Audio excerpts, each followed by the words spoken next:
मनवाद तय है, ईश्वर है तो भ्रम तय है, काल्पनिक ग्रंथ है तो ढोंग तय है, त्योहार है तो हार तय है, जाति है तो जातिवाद तय है, विषमता है तो अन्याय तय है, वर्ण व्यवस्था है तो मनवाद तय है, अंबेडकर वादा है तो इन सभी का खात्मा तय है, इन सभी का खात्मा तय है।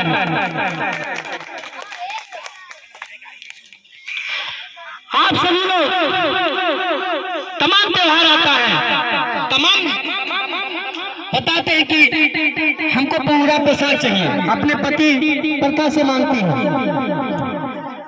तो आज जो भी आभूषण या जो भी कपड़ा पहन रही है, आज ये मैं कोट पहन के खड़ा हूँ, ये सिर्फ अगर किसी की देन है तो बाबा साहब की देन है और किसी देवी देवता की देन नहीं है। आज तमाम लोग कहते हैं कि हम इनका पूजा करें, उनका पूजा करें, हमारा कल्याण हो जाएगा।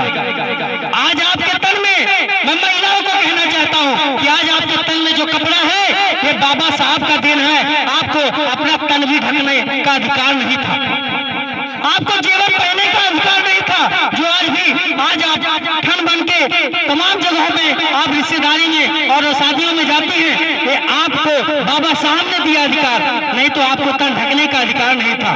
यहाँ तक पहले के समय में जब शादियां होती थी तो उस समय शादियां होके बेटियां अपने घर के बजाय अपने घर ना जाके उन मानवादी विचारधारा के घर के जाना पड़ता था, ये भी उस समय चल रहा था।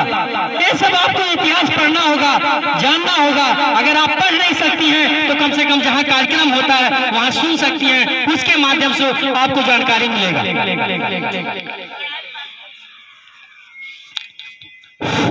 बाबा साहब जिस समय पैदा हुआ था, बाबा साहब जिस समय पैदा हुए थे उस समय जिस तरीके से हम लोग यहाँ चप्पल निकाल के बैठे थे, उसी तरीके से पीछे आपका जो मकान है उसी तरीके से जंगले के पीछे बाबा साहब जहाँ चप्पल बच्चे निकालते थे वहाँ पे बैठ के पढ़ रहे थे। बाबा साहब को पढ़ने के लिए स्कूल के अंदर बैठ के पढ़ने का अधिकार नहीं था। धन्य है बाबा साहब, उस परिस्थिति में अगर आज किसी बच्चे को कर दिया जाए, कोई बच्चा आज की डेट में पढ़ नहीं पाएगा। आज तमाम आपके पास सुविधा है, प्राइवेट स्कूल है, सरकारी स्कूल है, टाई और बेल्ट के साथ जूता और मोजा के साथ पढ़ने जाते हैं। उसमें बाबा साहब के पास एक कच्छा था और एक बंडी था, वो पहन के जाते थे पढ़ने के लिए। बाबा साहब को कमरे के अंदर बैठ के पढ़ने का अधिकार नहीं था। बाबा साहब को घर में रखा हुआ पानी वो भी पीने का अधिकार नहीं था। बाबा साहब को किसी भी बच्चे को छूने का अधिकार नहीं था जिस समय बाबा साहब का एडमिशन हुआ था। अगर यह चीज अगर आप लोग सोच लीजिए, प्रण कर लीजिए कि कितने कठिन परिश्रम से बाबा साहब ने पढ़ा और आज हम क्यों बोल रहे हैं, हमारे लोग क्यों बोल रहे हैं, आज हम यहाँ मीटिंग करने की क्या जरूरत है, हमें यहाँ समय देने की क्या जरूरत है। लेकिन बाबा साहब ने एक चीज कहा था, मेरे पढ़े लिखे लोगों, आप जिस समय अगर कुछ लायक हो ना तो उस समय अपने समाज में लोगों को ज्यादा नहीं तो कम से कम 100 रुपया अगर कमाना तो 10 रुपया समाज के लिए जरूर खर्च करना। अगर 10 रुपया समाज के लिए खर्च करेंगे तो हमारा समाज जरूर आगे जाएगा। तो मैं पढ़े लिखे लोगों से कहना चाहूंगा कि अगर आपके पास ज्यादा कुछ नहीं तो समाज में अपने 10 रुपया जरूर खर्च करिए। अगर 100 रुपया कमा रहे हैं तो 10 रुपया समाज में खर्च करेंगे तो हमारे जो गरीब तबके लोग हैं, जो गरीब तबके बच्चे हैं, उनको कम से कम पढ़ने निकले के लिए कहीं ना कहीं उनको सहयोग मिल जाएगा। समय बहुत ज्यादा हो गया है। मैं एक चीज निवेदन करना चाहूंगा, शादी विवाह में तमाम दहेज प्रथा होता है। जिसके घर पे मतलब आज के समय में तो झोपड़ी नहीं है, पक्का मकान तो सबको हो गया लगभग, एकाध कहीं गिना चुना होगा। लेकिन हाई स्कूल इंटर पास है लड़का, मुझे गाड़ी चाहिए, अंगूठी चाहिए, माला चाहिए।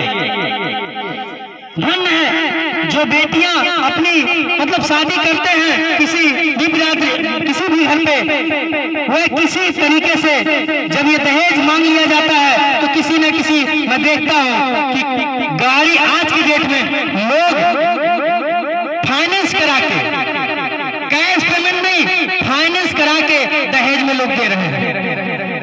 उदाहरण है, कई लोगों ने दिया है। तो मैं उन लोगों से निवेदन करना चाहूंगा कि गाड़ी वो पा जाते हैं, उसके बाद उनको तेल भराने का बेमत भी होता है। गाड़ी खड़ी की खड़ी रहती है, आए समय पे बिक भी जाती है। मैं आप लोगों से निवेदन करना चाहूंगा कि एक गाड़ी मिलने से, 10-50 हजार मिलने से, अंगूठी माला मिलने से आपका कुछ भला होता नहीं है। जिंदगी भर आप कमा के अपने बच्चों को पढ़ा लिखा नहीं सही कर पाते हैं, क्या कोई दे दे अगर तो उससे आपकी जिंदगी पार हो जाएगी? बोलिए आप लोग, पार हो जाएगी? इस चीज को आप लोग कर करिए कि आज के बाद मैं दहेज नहीं मांगूंगा अपने बेटों के लिए। ये भी एक चीज जानिए कि अगर मैं मांगता हूं तो मुझे देना भी पड़ता है। मैं मांगता हूं तो मुझे देना भी पड़ता है। लोग देते नहीं है, लेते हैं तो देते भी हैं। तो मैं कह रहा हूं, न मैं लूं और न मैं दूं, न मैं परेशान हूं न आप परेशान हुई।